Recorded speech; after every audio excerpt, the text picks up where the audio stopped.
ধনিয়া পাতার সাথে জলপাইয়ের কম্বিনেশনটা জোস ছিল। 3-4টার মধ্যে একটা তো ঘাটতায় থাকবেই। বৃহস্পতিবার মানে আমাদের বাসায় হালকা পাতলা কিছু রান্না। তালের সিজন শেষ হওয়ার পরও আবারও যে তাল পাওয়া গেল। আসসালামু আলাইকুম, সবাই কেমন আছেন? আশা করছি সবাই খুব ভালো আছেন। আমি আলহামদুলিল্লাহ ভালো আছি। চলে আসলাম আরেকটি নতুন ব্লগ নিয়ে। আশা করছি সবাই একটা লাইক দিয়ে শুরু থেকে শেষ পর্যন্ত দেখবেন। এই তো সকালবেলা বাচ্চাদের টিফিনের সাথে আজকের ব্লগটি শুরু করছি। বাচ্চাদের টিফিনের জন্য নুডলস রান্না করছি, মিস্টার নুডলস।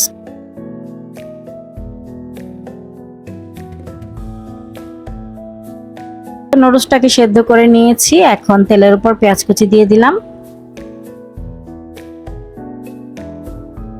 তারপর ডিম দিয়ে দিলাম। ডিমটা স্ক্রাম্বল করার পর এখানে সেদ্ধ করা নুডলস দিয়ে দিলাম। এই নুডলসে আমি এক্সট্রা কোনো কিছু অ্যাড করব না, মশলাটার কারণে এই নুডলসটা খেতে ভালো লাগে। তো এখন নুডলসের মশলাটা দিয়ে দিলাম।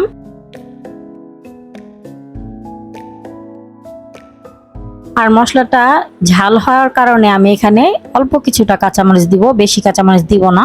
তো আমি সব নুডলসের মশলাগুলো অ্যাড করে মিক্সড করে নিচ্ছি।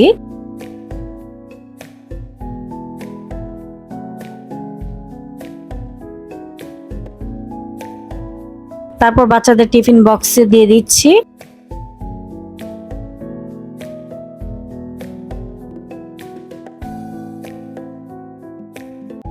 তারপর এখানে রুটি বানিয়ে দিলাম, রুটির সাথে চকলেট দিয়ে দিচ্ছি। ওরা সকালবেলা এই খাবারটাই পছন্দ করে।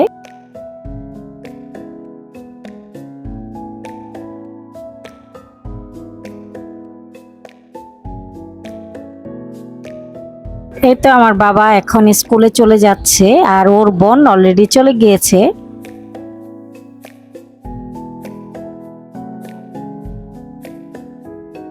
এখন ঘরের অন্যান্য কাজকর্ম শেষ করে ঘর গুছিয়ে আমি নাস্তা করতে বসলাম। বড় ছেলে আর আমি একসাথে নাস্তা করছি। আজকে আর অন্য কিছু করিনি, শুধু ডিম ভেজেছি আর সাথে একটু বাদামের হালুয়া নিচ্ছি।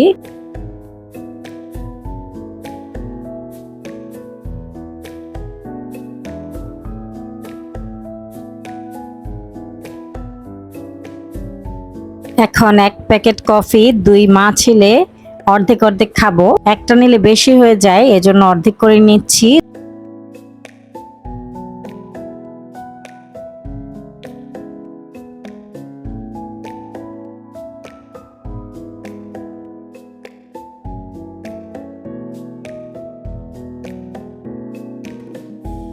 দুপুরের জন্য রান্না করব। আজকে তো বৃহস্পতিবারে আমি সবসময় হালকা পাতলাই রান্না করি। তো রাইস কুকারে ভাত বসিয়ে দিলাম আর উপরে ডিম দিয়ে দিলাম সেদ্ধ করার জন্য। ফেসবুকে একটা আপুর ডালের রেসিপি দেখে আমারও রান্না করতে মন চাইলো, তাই আজকে আপুর রেসিপি দেখে ডাল রান্না করছি। তেলের সাথে পেঁয়াজ আর রসুন বেরেস্তার মতো করে ভেজে নিব।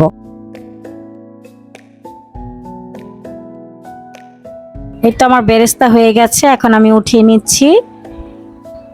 সেই তেলে আমি পেঁয়াজ কুচি আর কাঁচামরিচ ফালি করে দিয়ে দিলাম,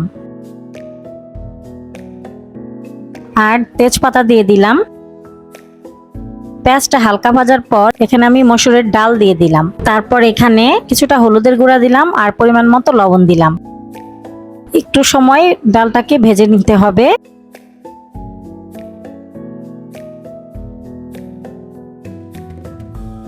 তারপরে আমি এখানে গরম পানি দিয়ে দিচ্ছি। ডালটা যখন এরকম সেদ্ধ হয়ে যাবে তখন আমি এখানে জলপাই দিয়ে দিচ্ছি। জলপাইগুলোকে আমি হালকা করে চিড়ে নিয়েছি, আর আমি এখানে 5টা জলপাই দিয়েছি, কারণ আমার কাছে জলপাই ডাল খেতে বেশি ভালো লাগে। ডালটা পুরোপুরি সেদ্ধ হয়ে গেছে, তারপরে আমি ডাল ঘুটনির সাহায্যে ঘুটে নিচ্ছি। এই পর্যায়ে আমি ধনিয়া পাতা অ্যাড করছি। প্রথমে যেই বেরেস্তাটা তুলে রেখেছিলাম সেটা এখানে দিয়ে দিলাম, পেঁয়াজ আর রসুনের। সবশেষে এখানে ভাজা জিরার গুঁড়া দিয়ে দিচ্ছি। আমি জলপাই ডাল রান্না করি কিন্তু কখনো ধনিয়া পাতা অ্যাড করি না, তো আজকে একটু ভিন্ন রকমের রান্নাই করছি আপুর রেসিপিটা ফলো করে। তো আশা করছি ডাল রান্নাটা অনেক ভালো লাগবে, কারণ খুব সুন্দর একটা স্মেল বের হয়েছে।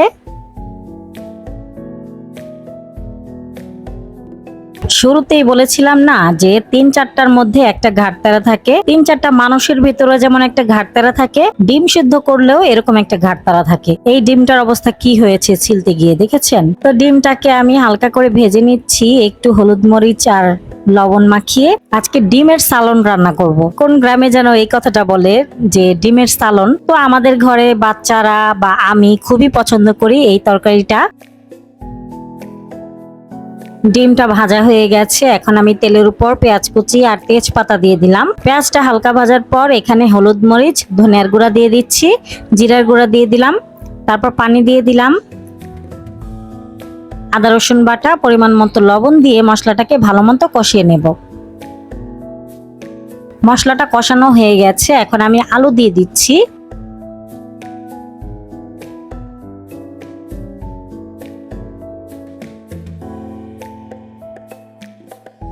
আলুটাকে মশলার সাথে কষিয়ে নিলাম, তারপরে এখানে ঝোলের জন্য পানি দিয়ে দিচ্ছি।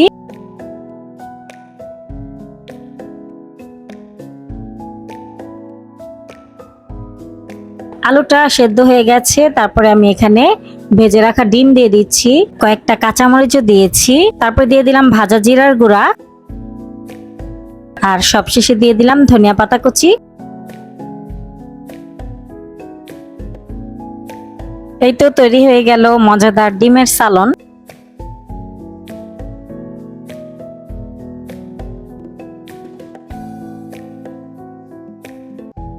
আমার আজকের সিম্পল রান্না আপনাদের কাছে কেমন লেগেছে কমেন্টের মাধ্যমে কিন্তু জানিয়ে দেবেন। আপনাদের ভাইয়া গতকাল রাতে 3টা তাল নিয়ে এসেছে, এখনো যে তাল পাওয়া যায় সেটা তো জানতামই না। তো এই তালের রসগুলোকে এখন বের করব।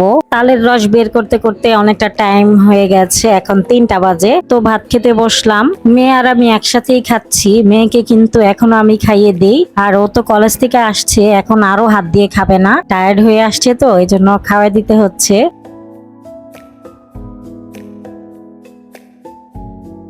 তো এই তরকারিটা না একটু ভালো করে মাখতে হয়, সুন্দর করে মেখে খেলে এত মজা লাগে। আজকের সেই স্পেশাল ডাল নিচ্ছি, এখন টেস্ট করে দেখি কেমন হয়েছে। আর ঘ্রাণে তো মনে হচ্ছে যে অনেক মজা হয়েছে, আর খেয়ে দেখলাম আসলেই অনেক টেস্ট হয়েছে। আমার মেয়েও খুব পছন্দ করেছে ডাল রান্নাটা। আলহামদুলিল্লাহ, আমরা খুব মজা করে আজকে ভাতটা খেলাম।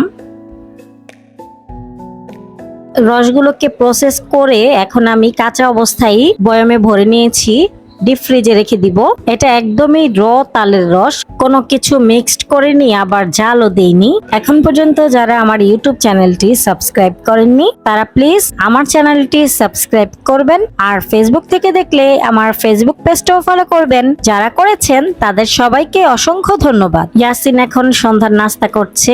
ভিডিওটি ভালো লাগলে প্লিজ একটি লাইক দিবেন। ভিডিও সংক্রান্ত কোনো মতামত থাকলে কমেন্টের মাধ্যমে জানিয়ে দেবেন। আজকের মতো ভিডিওটি এ পর্যন্তই, আবার চলে আসব নতুন একটি ব্লগ নিয়ে। সে পর্যন্ত সবাই ভালো থাকবেন, সুস্থ থাকবেন। আল্লাহ হাফেজ। আর ভিডিওটি কিন্তু বেশি বেশি শেয়ার করতে হবে।